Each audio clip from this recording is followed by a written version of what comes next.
প্রশাসনকে অবশ্যই আমাদের, আমি ন্যাশনালি বলবো না, যার যার নির্বাচনী এলাকায় প্রশাসনের যারা আছে তাদের সবাইকে আমাদের আন্ডারে নিয়ে আসতে হবে।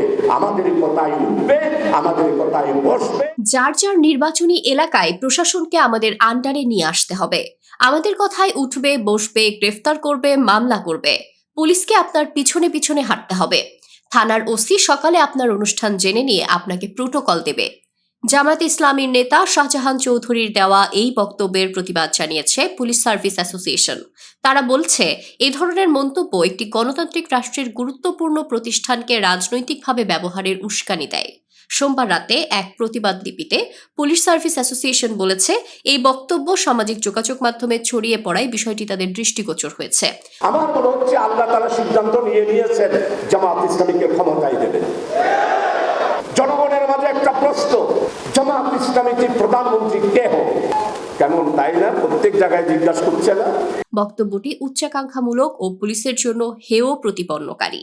জামায়াত ইসলামীর কেন্দ্রীয় কর্মপরিষদের সদস্য ও সাবেক সংসদ সদস্য শাহজাহান চৌধুরী গত শনিবার চট্টগ্রামে একটি সমাবেশে প্রশাসন নিয়ে ওই বক্তব্য দেন। তার এই বক্তব্য নিয়ে সামাজিক যোগাযোগ মাধ্যমে আলোচনা সমালোচনা চলছে। পুলিশের বিসিএস ক্যাডার কর্মকর্তাদের সংগঠন পুলিশ সার্ভিস অ্যাসোসিয়েশনের প্রতিবাদ লিপিতে বলা হয়েছে, সংবিধান ও আইন অনুযায়ী বাংলাদেশ পুলিশ পরিচালিত হয়।